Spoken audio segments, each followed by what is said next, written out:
The manhwa begins with someone pouring tea, the rich scent carrying a hint of cream. The lady pouring the tea for the crown prince is trembling. Before he can take a sip, his cold voice cuts through the air as he asks who prepared this cup. The maid raises her hand. Without hesitation, he drops the teacup. Everyone is shocked. He excuses himself by saying that he was not pleased with the teacup and orders the immediate dismissal of the maid. 1 week earlier, at the Count Manhwa estate, our female protagonist serves tea to her father. He takes a sip and praises her, declaring that she makes tea so delicious he has never tasted anything better in his entire life, and that drinking her tea gives him energy. Since her reincarnation as the youngest daughter of a noble family, she has explored all kinds of teas: black, oolong, herbal. What sustains her in this world is the abundance of tea varieties and the memory of a boy she knew since childhood. She used to serve tea to him and once promised that one day they would open a shop together. When her father asks Erica if she has ever considered becoming a maid in the palace, she reacts with surprise. He tells her that now she has grown up, he will be frank with her. Once her elder sister inherits the estate, Erica will not have much to claim. Working as a palace maid may not seem glamorous, but it could offer much more than staying at home with nothing to do.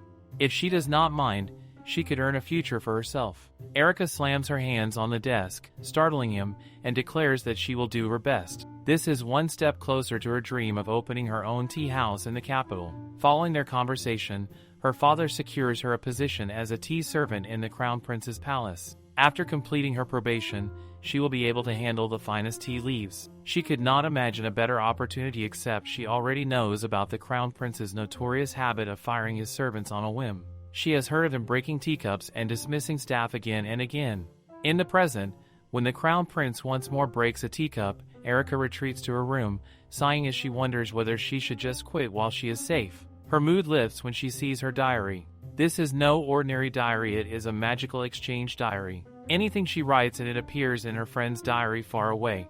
She writes to her friend that her new job is far tougher than she expected. When her friend asks what kind of job it is, she replies that she works as a tea maid for a very important guest, but that he is a tyrant who does not hesitate to fire his staff, and that his temper is something else entirely. She is suddenly called away. Quickly putting the diary into her drawer, she answers the knock. A maid apologizes for interrupting, explaining that the head maid has summoned her to the storage room and they must hurry. Something feels off. The head maid tells her that, quite unexpectedly, they are ending her probation today, so she will prepare the prince's tea with Libby. Erica finds this sudden, but before she can think too much, the head maid informs her that her salary will be 96 silver coins, which equals 4 gold coins, enough to support a family for 2 months. Erica assures the head maid that she will do her best. She begins preparing tea with Libby. Libby plans to check the teaware and asks Erica to handle the tea leaves. This is Erica's first time serving the Crown Prince, so she selects a bag of leaves that had been a great hit at the last ball, convinced the prince will enjoy it. She is excited to make it perfect. Libby remarks that there should be no problems today, since the prince is in a good mood, and Erica is sure that this time he will adore her tea. That is what she thinks until Libby is abruptly fired right before her eyes. It seems she is next. The prince orders her to bring him another cup. Trembling, she serves him a fresh cup of tea. As he drinks, he asks if she is the new maid he has heard rumors about. Erica confirms that she is in charge of serving his tea. The Crown Prince remarks that the tea is delightful. She is stunned. Does he even know what he is saying? He adds that it has been a long time since he tasted tea like this. Erica cannot believe it. She has just been complimented by him. He returns to his work when his aide approaches, pointing out that if the firing of maids continues, the staff will lose morale. The Crown Prince could not care less. He orders his aide to be quiet and to ensure that they are served tea even in the dungeon. In the dungeon, the dismissed maid sits in the gloom when someone remarks that the place is always so dark. A man approaches Erica, telling her that she did a really great job but that promises should still be kept. She speaks just as he reaches out to grab her. The next day, Erica decides she will just go, serve the prince his tea, and come right back inside. She thinks it will be all right.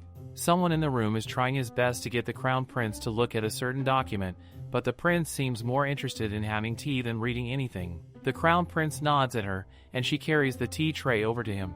She is already sweating from the heat in the room, and the tense atmosphere makes it worse. The Crown Prince watches Erica as she prepares the tea, looking pleased, but her hands begin to tremble as she is about to serve it.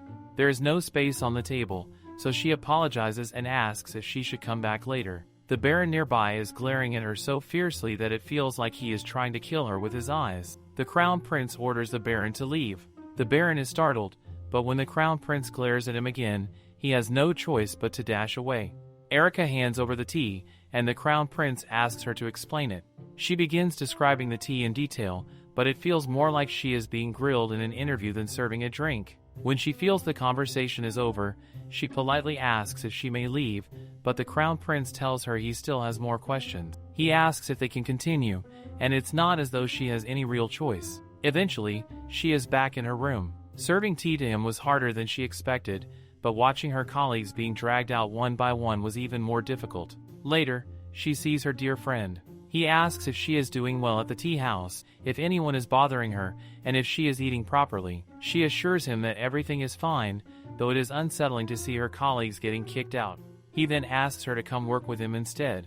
She declines, thinking she wouldn't be able to talk as freely with him as she does now, but she thanks him for the offer. Her dear friend tells her that his family runs a major trading company and that he is currently undergoing training to become the heir. Then there is a knock on her door. It is the head maid. The head maid informs her that starting tomorrow, she will serve the prince tea twice as often as before.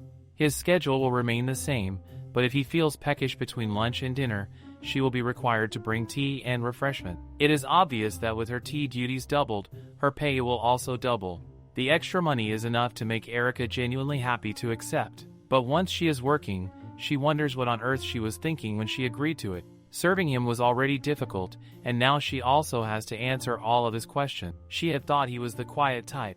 Later, Erica hears that the prince is calling for her again. She returns to her room after serving him, looking exhausted, but brightens when her friend asks if she is all right and if she has eaten dinner. She admits she hasn't yet. He tells her it seems like she worked very hard today, then asks if there is a specific reason she has to work there. He says if she is uncomfortable, he can recommend her to someone else, because he truly worries about her. She thanks him, but says the pay is rather good, so she will just push herself a bit more. When he asks if there is a reason she is doing all of this, she explains that she is saving money to open a tea house in the capital and that she also needs to meet someone there. She is determined to make sure the Crown Prince loves her tea. She tells her friend that when she opens her tea house, he must be her first customer. The first floor will be for guests to enjoy their tea, while the second floor will be reserved for VIPs. Her friend thinks it sounds great, but asks what exactly VIP means. She tells him it stands for very important people, meaning someone significant. It is a completely new expression for him, and she realizes there is no English in this world. She even considers telling him she is not from here, but then her diary slips from her hands. Pages scatter everywhere, turning the room into a mess. She quickly grabs a bookmark and decides she must never reveal that she is not from this land. But then comes the lingering question in her mind: what country are they in, exactly? The blonde girl carefully unfolds a crumpled note, her fingers trembling slightly as she reads the mysterious message warning her to never reveal to anyone that she is an outlander. Her mind races with questions and concerns as she wonders if this cryptic warning could possibly be from the peculiar shopkeeper she had encountered earlier. The ominous nature of this message sends chills down her spine, and she realizes that she needs to be extremely careful moving forward in this strange new world. She lets out a deep, worried sigh as she glances around the room, searching desperately for the cleaning rags she had been using moments before. Her thoughts drift back to her initial encounter with the mysterious shopkeeper, and she finds herself wiping down the wooden table with deliberate, anxious movements. From the very beginning, something had felt distinctly off about that particular shopkeeper, and now her initial hunch seems to be proving itself correct in the most unsettling way possible. The memory of the man's words echoes in her mind as she recalls him telling her not to worry about anything, insisting that the diary was simply a gift and that she would definitely find it absolutely delightful. At the time, she had felt somehow mysteriously compelled to purchase the strange diary, though she couldn't quite explain the powerful urge that had driven her to make that decision. A vivid flashback suddenly overwhelms her consciousness, transporting her back to that incredible moment when the mysterious book had first begun floating in midair, causing her to jump back in complete startlement and shock. She remembers thinking to herself that the first time the diary had glowed with its own supernatural light, she had been absolutely and completely shocked beyond words. Determined to uncover the truth about the diary's mysterious origins, she had made the decision to return to the location where she had originally purchased. As she approaches the familiar street corner, Her confusion deepens when she discovers that what she clearly remembers being a general store has somehow transformed into a cheerful ice cream shop with bright, colorful signage. The establishment has completely disappeared, as if it had never existed in the first place. When she approaches a friendly worker at the ice cream shop and asks about the previous store, the employee looks at her with genuine confusion and insists that they have only ever sold ice cream at this particular location. The worker's certainty leaves her feeling even more bewildered and questioning her own memories. The realization hits her like a wave. It's as if the mysterious general store had never been there at all. This strange occurrence makes her wonder if the enigmatic shopkeeper might have been an outlander just like herself, possessing some kind of supernatural ability to appear and disappear at will. Feeling overwhelmed by these bizarre discoveries, she plops down heavily on top of her stack of books and lets out another deep, frustrated sigh. She admits to herself that while she had been absolutely frightened at first by the diary's supernatural behavior, she now finds it impossible to imagine her life without her magical diary friend by her side. As if responding to her thoughts, the mysterious book suddenly begins glowing with its familiar ethereal light, causing her to spring backward in surprise. The diary's voice emerges, polite and somewhat hesitant, asking if it wouldn't be too much trouble for her to listen while it confides in her about something that's been weighing on its mind. She responds with enthusiasm and genuine care, telling the diary that of course she would be happy to listen and asking what's currently on its mind. The book explains that it wants to discuss a particular friend of its, though its nervous tone suggests there might be more to this story than meets the eye.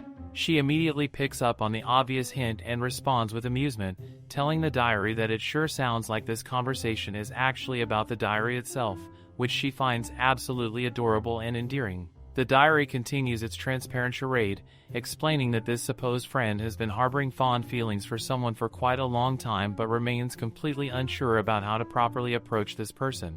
The revelation causes her to freeze in place as the implications sink in. She asks with excitement if the diary is confessing to having a crush, assuring it enthusiastically that it can definitely count on her support and advice. The scene transitions as she finds herself deep in thought, considering the best romantic advice she can offer to her magical friend. She decides that the key to winning someone's heart is to show genuine interest by peppering the object of affection with thoughtful questions and keeping conversations flowing naturally with engaging inquiries. She feels confident that if the diary follows this approach, the other person will surely start developing feelings in return.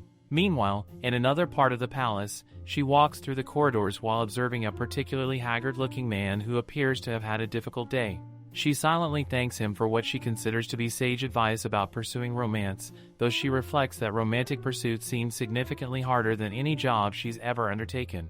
Her thoughts are interrupted when a palace worker approaches her with important information. The worker addresses her as Miss Erica and explains that His Highness had experienced a particularly restless night, which means he may be somewhat irritable and difficult to deal with during today's interaction. Erica finds herself wondering what exactly could have troubled the prince so deeply the previous day to cause such obvious distress. Her contemplation is cut short when the prince's voice cuts through the air, asking with clear impatience whether his tea has been properly prepared yet. She responds immediately and respectfully, addressing him as Your Highness and assuring him that his tea will be ready right away. As she carefully pours and presents the steaming cup, she explains that today she has decided to brew black tea with a slightly stronger concentration than usual, having heard about his lack of sleep the previous night. The prince acknowledges her thoughtfulness with a simple response, taking a careful sip of the hot beverage and releasing a long, weary sigh that seems to carry the weight of his troubled thoughts. Erica, ever mindful of royal protocol and the prince's busy schedule, politely suggests that since he must be quite busy with his royal duties, she should take her leave and allow him to continue with his important work without further interruption. However, the prince surprises her by requesting that she stay for a while longer, explaining that he actually has some time available for casual conversation and would appreciate her company. He asks if she could tell him more details about the tea she has prepared for him today. She responds with professional knowledge and enthusiasm, explaining that today's particular tea blend comes from specially selected tea leaves that were harvested along the scenic southeastern river valleys, known for producing some of the finest quality tea in the region. The prince takes another thoughtful sip and comments that there seems to be a subtly different taste to this particular blend compared to his usual tea. Erica brightens at his observation and explains that the unique flavor would be attributed to the cocoa and cinnamon that she carefully added to enhance the tea's natural characteristics. Before she can elaborate further on the tea's preparation, the prince glances at the ornate clock on the wall and explains with obvious regret that while he would genuinely like to continue their pleasant chat, there is unfortunately very little time available in today's packed schedule. He does take a moment to compliment her work, stating that the tea was absolutely excellent. Erica responds gracefully, accepting the dismissal and indicating that she will take her leave as requested, addressing him respectfully as Your Highness. As she begins to exit the room, the prince glances in her direction, and she notices his gaze following her departure. Once outside the prince's chambers, Erica releases a sigh of mixed relief and disappointment, thinking to herself that she had genuinely hoped he might have more questions for her today, as their brief conversation had been quite pleasant despite its abrupt ending. Her thoughts are suddenly interrupted when Mrs. Kelsey's familiar voice calls out her name from down the hallway. Erica turns toward the sound with genuine pleasure and greets Mrs. Kelsey warmly, expressing her surprise at seeing the head chef in this particular part of the palace. When Erica asks what brings Mrs. Kelsey all this way from the kitchens, the head chef explains that she has come specifically to discuss the dinner menu arrangements with Erica for His Highness's upcoming meal. Mrs. Kelsey gives Erica an affectionate pat on the shoulder, and Erica reflects internally that Mrs. Kelsey serves as the head chef who is entirely responsible for His Highness's meals and desserts, and over time has become her most trusted friend within the palace walls. The sound of clattering dishes echoes through the kitchen as Erica nervously thinks to herself that she's definitely going to receive a thorough earful from Mrs. Kelsey if she doesn't speed up her current tasks. She silently urges herself to hurry, knowing that she just needs another moment to complete her work properly. One of the other kitchen workers notices Erica's obvious distress and speaks up in her defense, telling his colleague not to be so harsh on her since she's still relatively new to the palace environment and learning the complex routines. However, another worker responds with less sympathy, cruelly suggesting that Erica is so incredibly slow at her tasks that she'll probably be fired from her position soon enough anyway. The harsh words cause Erica to freeze in place, her heart sinking as the conversation continues around her. The workers continue their gossip, mentioning that it was Libby who got fired before Erica's arrival, and sharing the disturbing information that they heard the prince had dismissed another maid quite recently. The second worker adds ominously that calling it a simple dismissal would be a serious understatement, claiming that she had witnessed the incident with her own eyes just the previous night. Mrs. Kelsey's authoritative voice suddenly cuts through the kitchen chatter as she addresses the gossiping workers directly, reminding them that she had requested those specific tea leaves ages ago and demanding to know why the items still haven't arrived at their proper destination. When Mrs. Kelsey turns to look at Erica and notices that the young woman is quietly sobbing, her expression immediately softens with maternal concern. She approaches Erica and gently pats her on the shoulder, offering comforting words and assuring her that everything will be all right and that His Highness won't make a big fuss over a slight delay in the tea service. Mrs. Kelsey acknowledges that Erica must have been quite frightened by the other workers' harsh comments and gossip. With a warm laugh, she reveals that she had only been teasing Erica earlier about her performance and that she's actually doing a great job overall. Erica opens up about her fears, confessing that whenever she finds herself in front of His Highness, her heart races so frantically that it feels like it's going to burst right out of her chest from the overwhelming anxiety and nervousness. Mrs. Kelsey, recognizing that Erica seems particularly stressed today, suggests that they should go together and have some freshly baked pie to help her feel better. Erica responds with genuine enthusiasm, agreeing to the plan and promising that she'll prepare the perfect tea to complement whatever delicious pie Mrs. Kelsey has prepared. Erica carefully pours the steaming tea into delicate china cups and presents one to Mrs. Kelsey with a warm smile.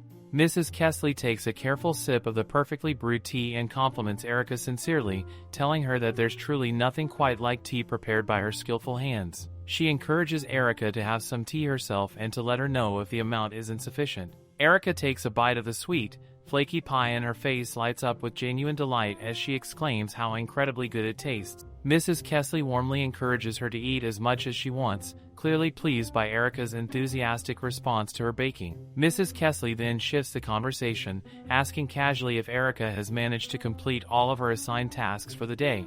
The innocent question causes Erica to freeze in sudden panic as she realizes with horror that she had completely forgotten about the head maid's earlier request. In her distress, Erica accidentally knocks over her teacup, and the hot liquid spills across the wooden table surface. She immediately begins apologizing profusely for the accident, but Mrs. Kelsey quickly reassures her that accidents happen and that she'll take care of cleaning up the mess while Erica goes to handle her forgotten responsibilities. When Erica tries to protest and help with the cleanup, Mrs. Kelsey insists that she can manage perfectly fine on her own and tells Erica to just make it up to her with another perfectly brewed cup of tea the next time they meet. Erica continues apologizing as she prepares to leave, but takes a moment to genuinely compliment Mrs. Kelsey on how fantastic today's pie had been. Mrs. Kelsey responds with characteristic warmth, telling Erica not to worry about the minor accident and promising that next time she'll cook something even more delicious for her to enjoy.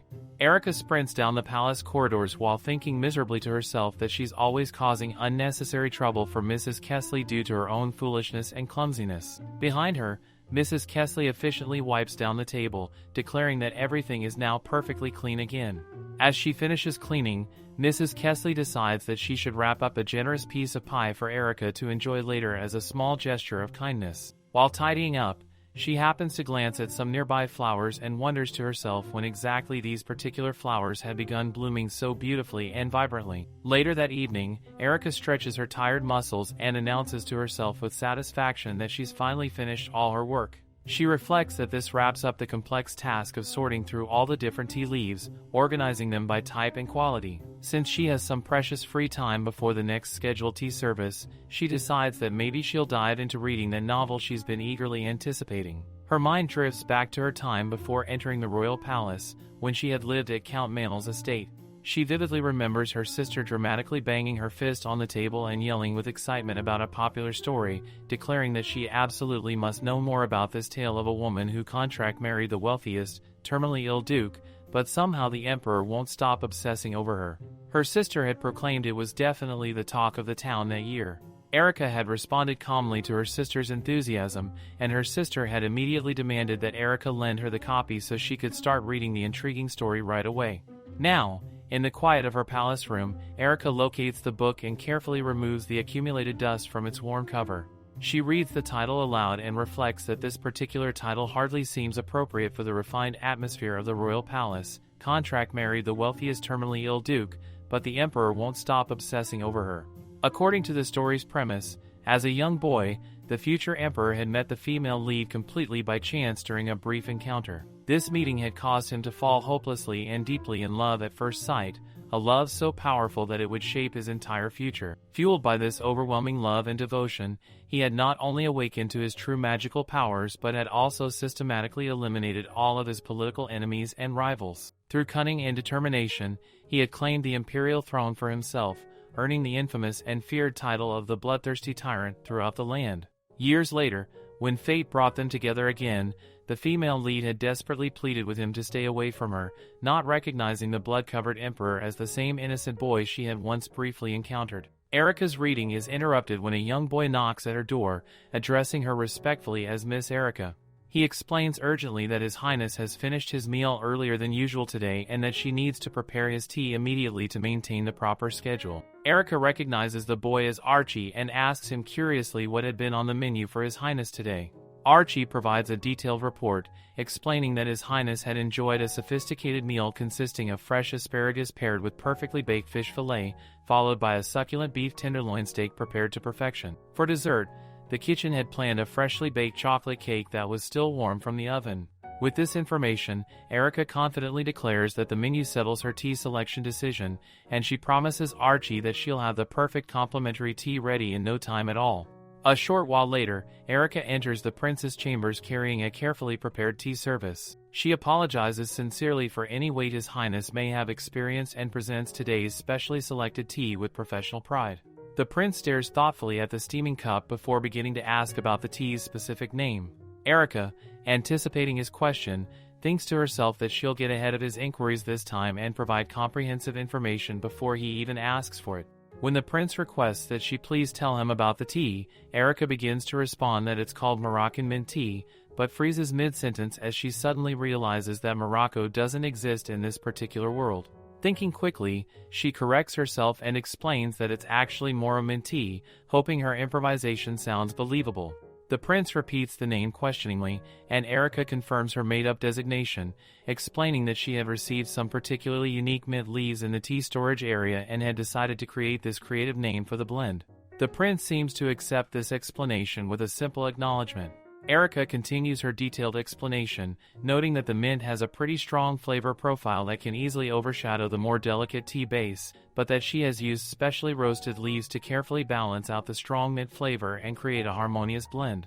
The prince compliments her approach, calling it a clever solution to a potentially problematic flavor combination. Erica beams with pride and begins to explain that there's another way to handle such strong flavoring, but then catches herself and politely indicates that she should take her lead now, thinking to herself that she had better hurry along before she says something inappropriate. However, as she begins to exit, the prince suddenly calls out Miss Erica and gently grabs her arm, nervously asking what her thoughts might be on the empire's current taxation policies. The unexpected question leaves Erica completely bewildered, and she asks for clarification about what exactly he wants from her.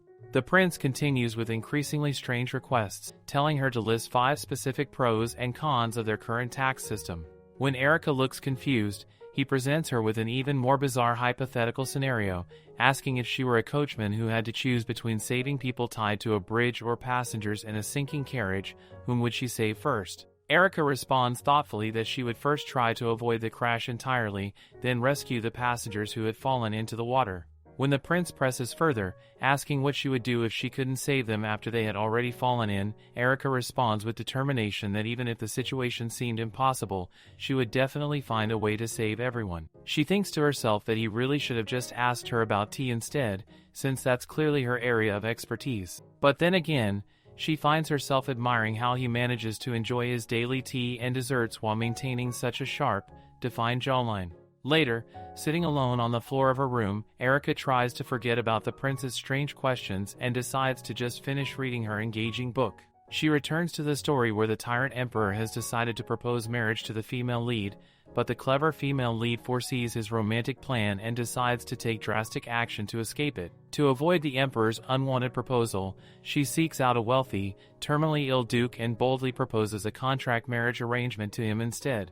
The duke, who has secretly loved her for many years while watching from afar, eagerly agrees to her unexpected proposal without hesitation. As Erica continues reading, she thinks to herself that the story is definitely getting more interesting and complex, but she finds herself wondering who the real male lead actually is in this complicated romantic triangle. Meanwhile, in another part of the palace, the prince calls out to Derek, his trusted butler. Derek responds immediately and respectfully, asking if he has made some mistakes in the financial accounts that require correction. The prince reassures Derek that his calculations are absolutely impeccable and without error. Derek thanks him for the compliment, and the prince explains that he actually has a question for Derek to answer. Derek fidgets nervously and gulps before responding that he's ready to assist with whatever His Highness would like to know.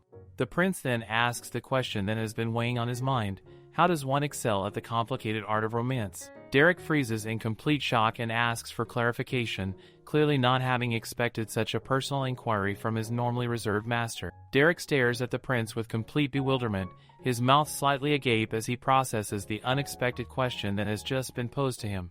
He stammers out a confused "Pardon me, Your Highness," while trying to maintain his professional composure despite the shocking nature of the inquiry. The prince shifts uncomfortably in his ornate chair, clearly struggling with how to phrase his request properly. He explains with obvious embarrassment that a friend of his has been seeking advice recently, and this friend wants to know how exactly one excels at the complicated and mysterious art of romance. His voice carries a note of desperation that Derek has never heard before from his usually composed master. Derek repeats the word romance, with clear confusion coloring his tone, his eyebrows raised in surprise as he tries to understand why His Highness would suddenly be asking about such personal matters. The butler's mind races with possibilities, wondering what could have prompted this unusual conversation. The prince continues his explanation, his voice becoming more strained as he delves deeper into the supposed friend's romantic troubles. He reveals that this friend had initially thought that spending more quality time with the object of his affection would naturally bring them closer together and strengthen their bond.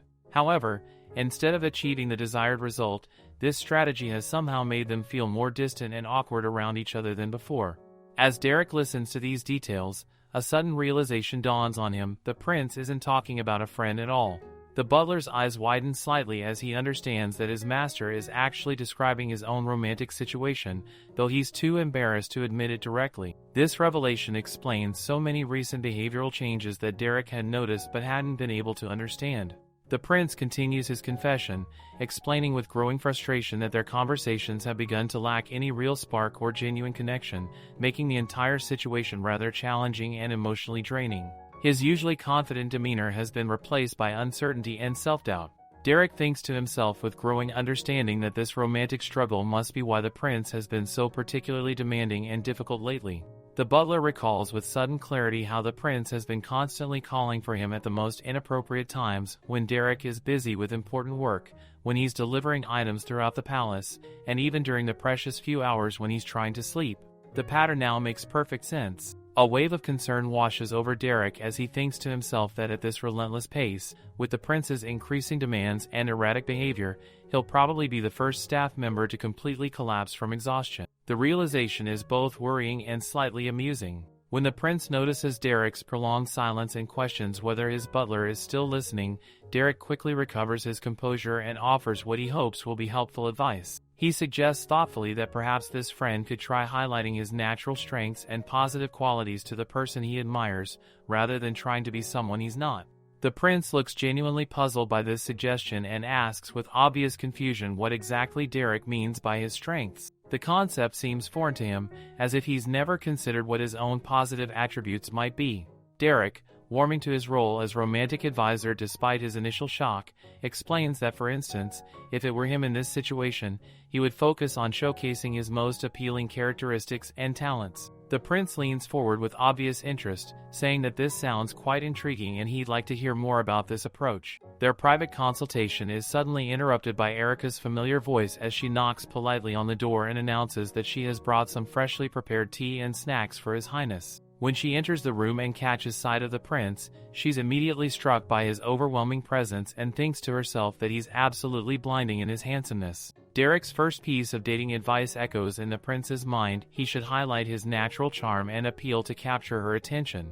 The prince asks with surprise if she's really here, as if he hadn't been expecting her arrival despite having requested the tea service. An awkward silence fills the room as both the prince and Erica seem unsure how to proceed.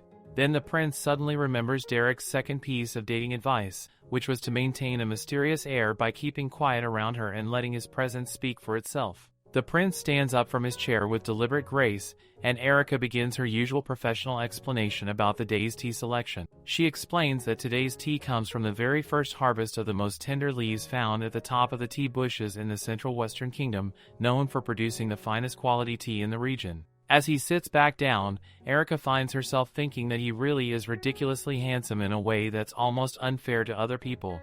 The thought causes her to momentarily lose her professional composure as she struggles to maintain her focus on the tea presentation. She continues her explanation with slightly less steadiness in her voice, describing how the highland tea fields are often shrouded in mysterious mist that enriches the flavor profile of the leaves in unique ways. She notes that the tea's natural lightness complements the accompanying desserts perfectly, creating a harmonious dining experience. Throughout her entire detailed presentation, the prince only responds with simple nods while quietly sipping his tea, offering none of his usual questions or engaging commentary. This sudden change in his behavior leaves Erica completely baffled and increasingly nervous. Erica thinks to herself with growing confusion why he has suddenly stopped talking entirely. She wonders if today has been designated as some kind of day of silence that she wasn't informed about.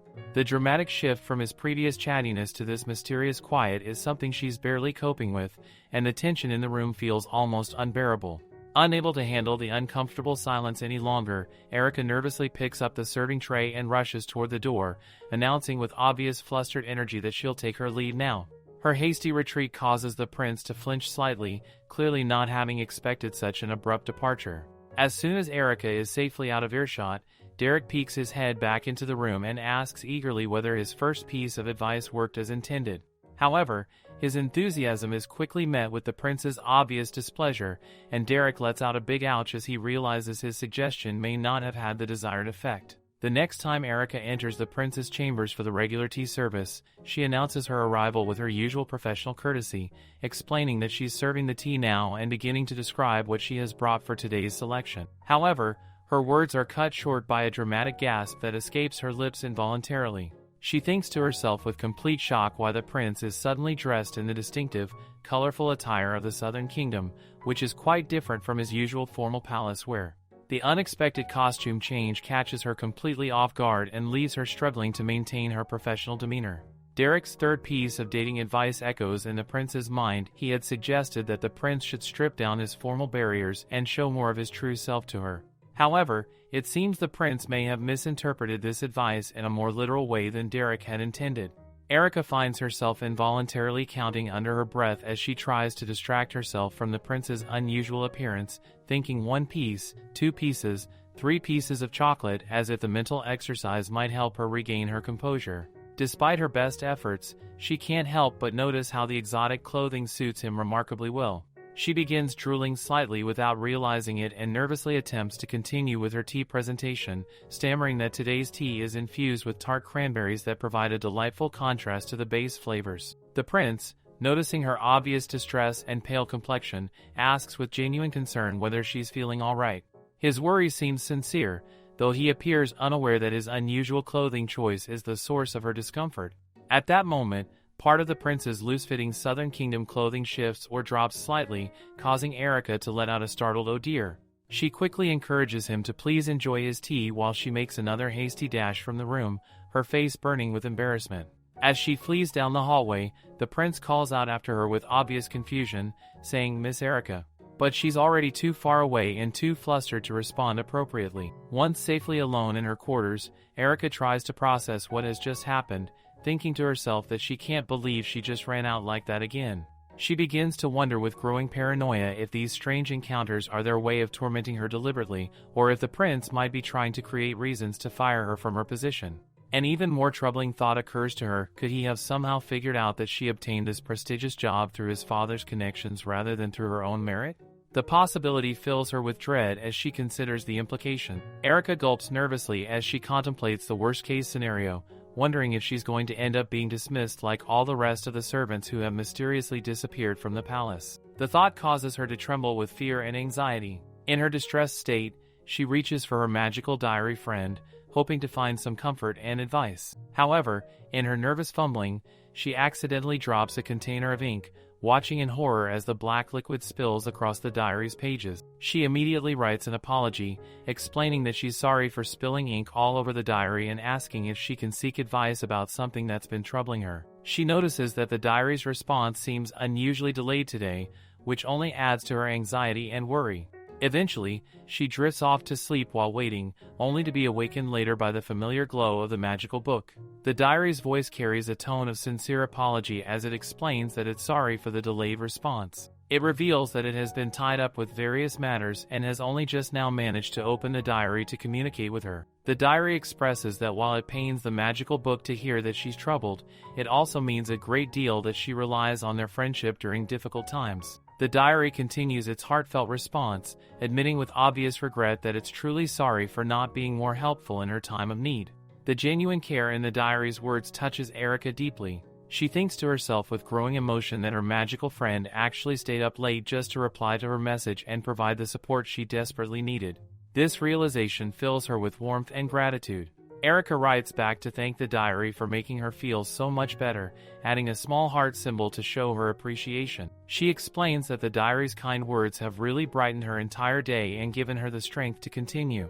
With renewed determination, Erica thinks to herself that she's no longer scared of the Crown Prince or his strange behavior. She's absolutely determined to succeed in this job that pays an impressive 100 gold coins per year, no matter what challenges she might face. The next morning, Erica encounters Derek in the hallway and asks with concern whether he's feeling alright, as he appears particularly exhausted and worn down. Derek explains wearily that His Highness has finally fallen asleep after being awake all night, which explains his own tired appearance. When Erica expresses surprise at this information, Derek elaborates that the prince has been completely buried under work recently and hasn't been sleeping well at all. He suggests that she can simply leave the tea service in the prince's room today rather than waking him for the usual presentation. Erica carefully places the tray on the side table, moving as quietly as possible to avoid disturbing the sleeping prince. As she sets everything down, she notices that the prince shifts slightly in his sleep, his body rustling against the bed sheets. She observes that if he continues sleeping with his arm positioned in such an awkward angle, he'll definitely wake up feeling sore and uncomfortable. Although she tells herself that it doesn't really matter to her, she can't help but feel concerned about his comfort. Against her better judgment, Erica decides she'll just adjust his head position slightly to prevent him from developing a painful crick in his neck. As she gently moves to help him, the sleeping prince nuzzles closer and murmurs her name Erica in his half-asleep state. The unexpected sound of her name spoken so intimately causes Erica to become extremely flustered, and she lets out a shocked huh as she realizes the implications of what just happened. Erica's mind races frantically as she processes what just happened with the sleeping prince. She thinks to herself with growing panic that she has absolutely no idea what she just did or why she did it. The reality of the situation hits her like a cold wave, and she finds herself panicking internally while trying to maintain some semblance of composure on the outside. She remembers with crystal clarity the feeling of him nuzzling against her hand, the warmth of his skin, and the intimate way he had murmured her name while lost in his dreams. The memory sends shivers down her spine as she desperately tries to understand what any of this could possibly mean for her future at the palace. The question that torments her most is why he would murmur her name in his sleep. Was it just a coincidence, or does it mean something deeper and more significant? The uncertainty gnaws at her as she contemplates all the possible explanations, most of them terrifying. Her worst fears begin to surface as she thinks to herself with mounting dread that she might be getting fired for this inappropriate incident. The thought of losing her precious job fills her with terror, especially considering how hard she worked to get this position in the first place. A sudden knock at the door causes Erica to flinch violently, her heart jumping into her throat as she immediately assumes the worst. She thinks with absolute panic that this must be her termination notice arriving faster than she ever could have imagined possible. With trembling hands and a voice full of anxiety, Erica opens the door and immediately blurts out her fears to the person standing there, asking Archie directly if she's being fired from her position. Her voice shakes with emotion as she waits for what she assumes will be devastating news. Archie looks completely confused by her panicked question, responding with genuine bewilderment as he asks what she means by being fired and what could have possibly happened to make her think such a thing. His confused reaction provides Erica with a small measure of relief. She sighs deeply with temporary relief and asks for confirmation that she's not actually being terminated from her position. Then her curiosity gets the better of her, and she asks why the prince decided to skip his usual tea time today, which is highly unusual for his normally rigid schedule. Archie provides an explanation that both reassures and concerns Erica. He explains with a matter-of-fact tone that the prince usually fires people immediately on the spot when he's displeased with their performance, so the fact that she's still safely in her room means she's probably not in any immediate danger of termination. This information brings Erica some comfort, though she files away the concerning detail about how quickly the prince apparently dismisses staff members who displease him. Archie then shifts to explaining the current situation, informing her that His Highness is presently having his dinner. Erica expresses surprise at this information, noting that dinner is happening much earlier than usual according to the prince's typical schedule. Her mind immediately connects this change to what Derek had told her earlier about the prince being awake all night, and she thinks to herself that maybe he'll finally be able to go to bed early tonight and get some much-needed rest. Archie leans in closer and whispers conspiratorially that the dinner has been interrupted, or rather graced, by the unexpected presence of the empress herself. This revelation hits Erica like a thunderbolt, and she responds with startled shock, asking for confirmation that the empress is really there right now. Archie sighs and confirms that yes, the empress insisted on having tea today, which has sent the entire kitchen staff into a complete frenzy of preparation. Everyone is scrambling to ensure that everything meets the incredibly high standards expected when serving royalty of such importance. The news sends Erica into a state of shocked panic as she processes what this means for her. She thinks to herself with growing alarm that the Empress has specifically singled her out for this tea service, which could be either an incredible honor or a terrifying test that could determine her future at the palace. Desperate for information that might help her succeed, Erica asks Archie what kind of tea the Empress typically prefers. She hopes this knowledge will give her some advantage in preparing something that will meet with royal approval.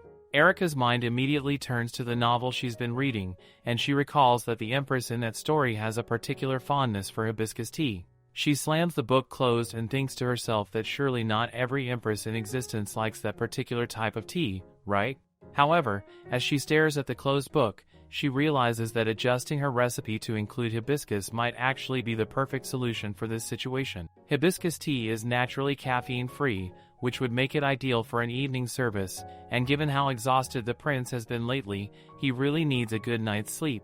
Meanwhile, in the royal dining room, the atmosphere is tense as various maids fidget nervously in the presence of the empress. The prince addresses his mother directly, pointing out that her unexpected presence is making everyone in the room uncomfortable and asking why she decided to come so suddenly without any advance notice. The empress responds with casual dismissiveness, asking what the big deal is about her spontaneous visit.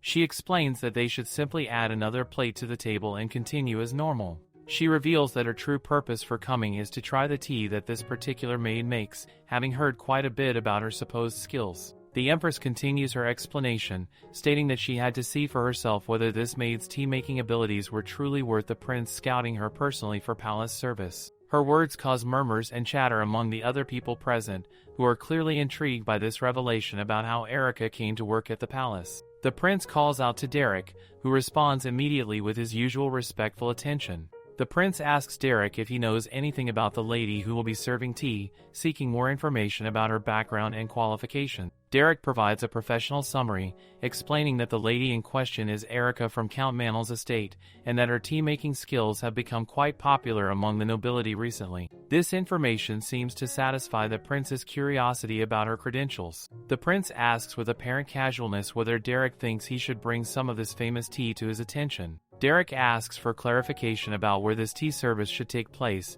and the prince responds by suggesting that Derek should recruit her as a palace maid rather than simply arranging a one-time tea service. This suggestion causes the empress to laugh hysterically, which clearly irritates the prince and makes Derek visibly flustered. The prince addresses his mother with obvious embarrassment, trying to restore some dignity to the conversation. The empress suddenly announces that there she is, referring to Erica's arrival.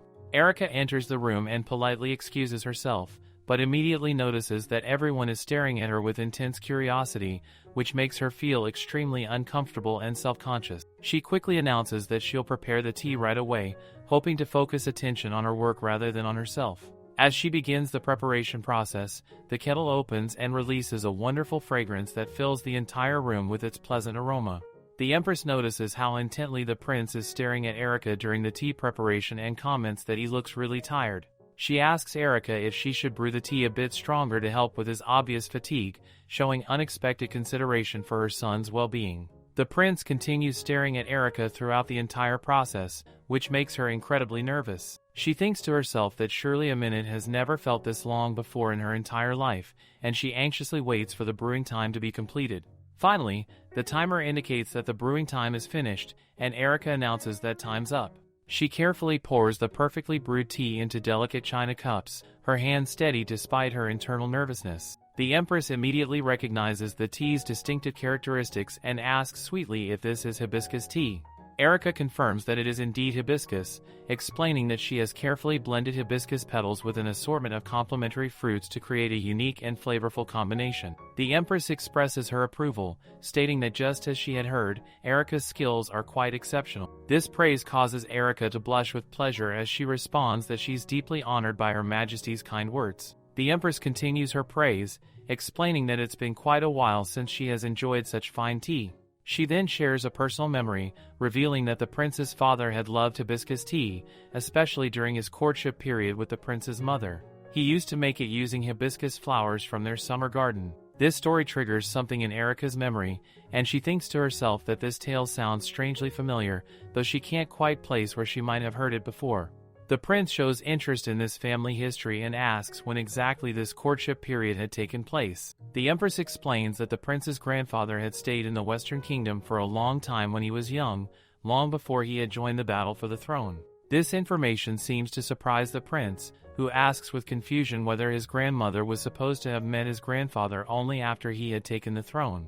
The empress suggests that perhaps his grandfather had told him that version of events because he might have been embarrassed about his time as a hostage. The prince expresses even more confusion, asking whether his grandmother wasn't already remarried at that particular time. Erica flinches as the prince continues his questioning, asking if his grandmother had been the duchess of a particular region at that time. As she listens to this family history unfold, Erica begins to recognize disturbing parallels to the novel she's been reading. She thinks to herself with growing alarm that this story matches the plot of her book exactly. The female lead had her first romance with the emperor when he was a hostage, then she married the duke, but after they divorced she remarried the emperor. The realization hits her like a thunderbolt as she wonders if what she's thinking is actually possible, and whether the author of her novel has completely lost their mind by basing the story on real royal family history. The queen says there is an entire story behind this, and if she begins narrating it, it will be enough to fill a whole book. The queen then asks for her name. Erica tells her that it is Erica. The queen remarks that the tea was wonderful, and it is no wonder why Prince Adrian likes her so much. Later that day, in her room, Erica is reading a book. Just as the queen mentioned earlier, the female lead in the story truly does end up remarrying the tyrant emperor. Erica wonders who would dare to write a royal book that reveals such royal affairs. She checks the author's biography and notices that it has a drawing of strawberry milk. She thinks she should ask her diary friend, as he might know something. So she takes out the diary and asks him if he knows the book I Contract Marriage, the wealthy ill duke, but the king won't stop obsessing over her.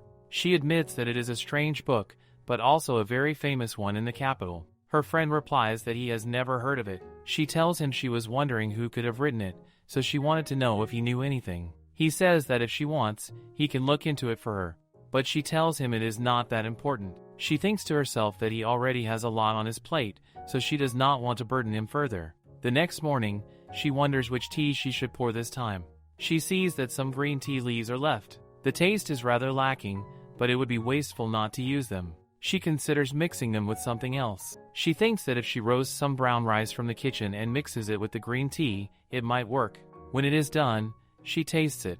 It feels strangely familiar, almost as if she is back on Earth. She flinches, thinking that she personally does not find it especially delicious, but what if the crown prince also does not find it tasty? The moment it hits her tongue, she realizes it's actually really tasty. The headlord has already informed her that the prince's tea time is going to stay exactly the same, but from now on, she needs to prepare 3 different tea blends for the palace every week. The emperor himself has praised her tea, and with that in mind, she thinks that if she ever gets fired from here, she'll just head straight to the empress's palace. The scene shifts. Derek is now telling the prince that the green tea includes rice. As the prince takes a sip, Derek casually brings up the topic of his secret crush, suggesting he give her a present, something she truly enjoys. The prince raises an eyebrow, clearly thinking Derek means something like tea leaves. But Derek points out that for her, tea isn't just a hobby, it's her actual job. The prince wonders what kind of gift she might like, and Derek admits that he's already talked to the head maid. It turns out Miss Erica really likes money. The scene transitions again. Someone knocks at Erica's door. It's the head maid, delivering unexpected news, a special bonus from His Highness, though she admits it feels a bit much for a simple maid.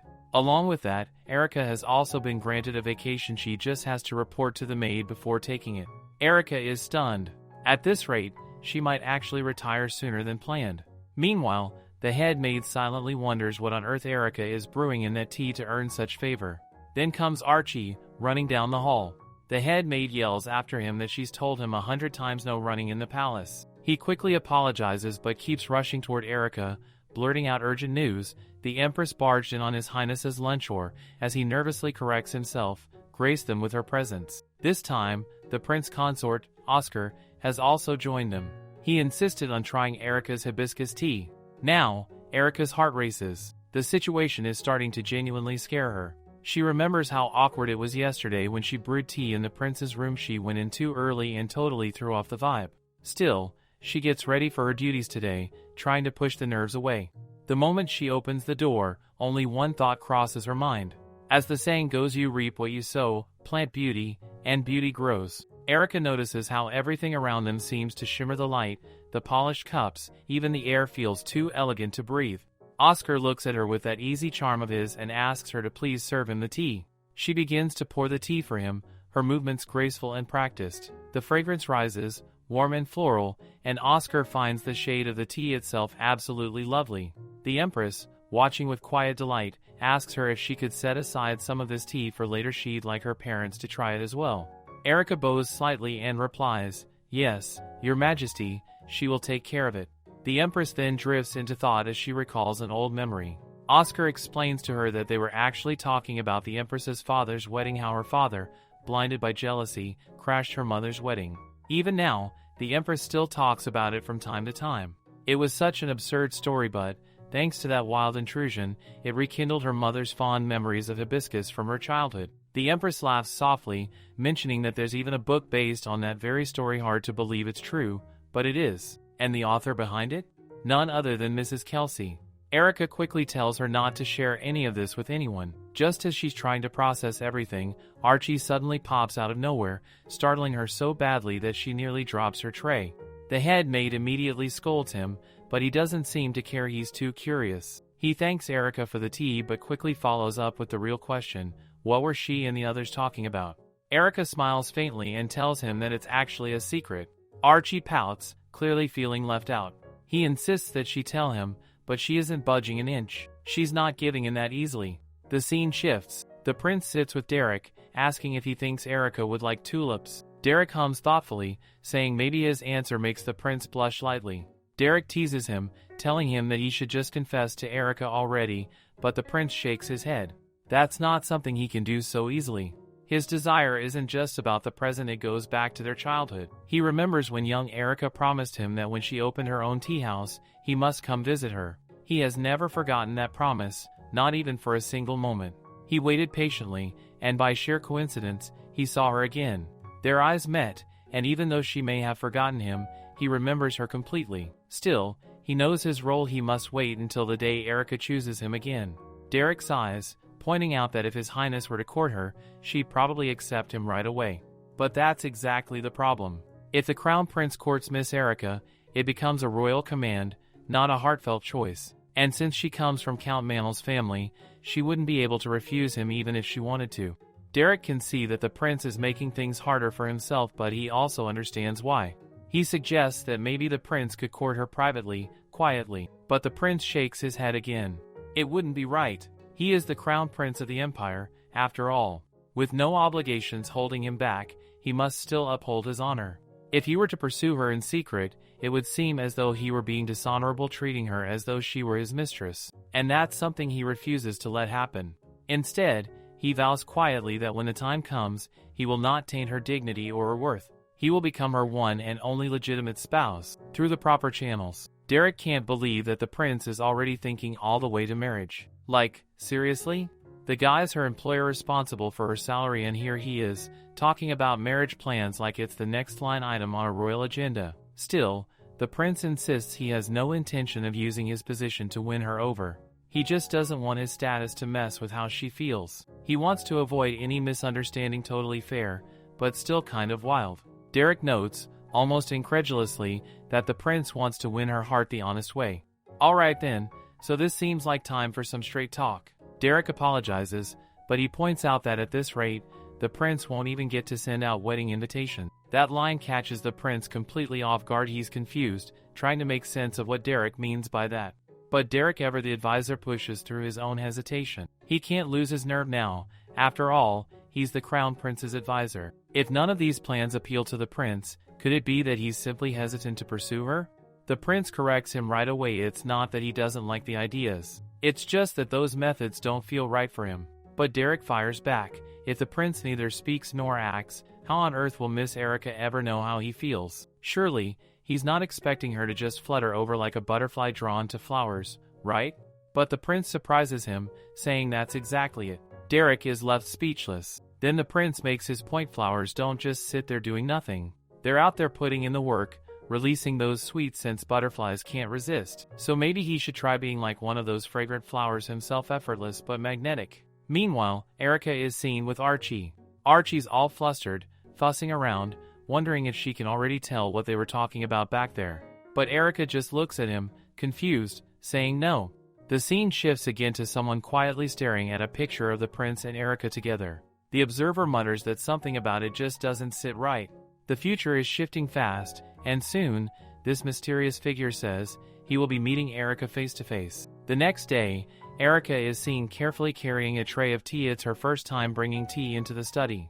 Archie had specifically asked her to bring the tea there today instead of to the office. She steps in gracefully and announces that she will be serving tea and refreshments now, addressing the prince with perfect decorum.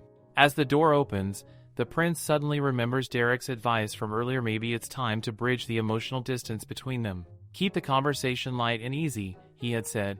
Make sure Miss Erica feels at ease. The prince starts to worry. What if she doesn't feel comfortable around him at all? Derek's voice echoes again in his mind, reminding him that the book he was reading last time could make a great conversation starter. Back in the present, Erica sets the tea down carefully, but as she does, her gaze accidentally meets the prince's eyes. For a brief, breathless moment, she freezes. Those eyes, she's sure she's seen them before. They're the same eyes as the little boy who once told her he had never tasted anything better than her tea. Flustered, Erica quickly apologizes and backs away, but in her rush, she almost loses her balance. The prince reacts instantly, catching her before she can fall.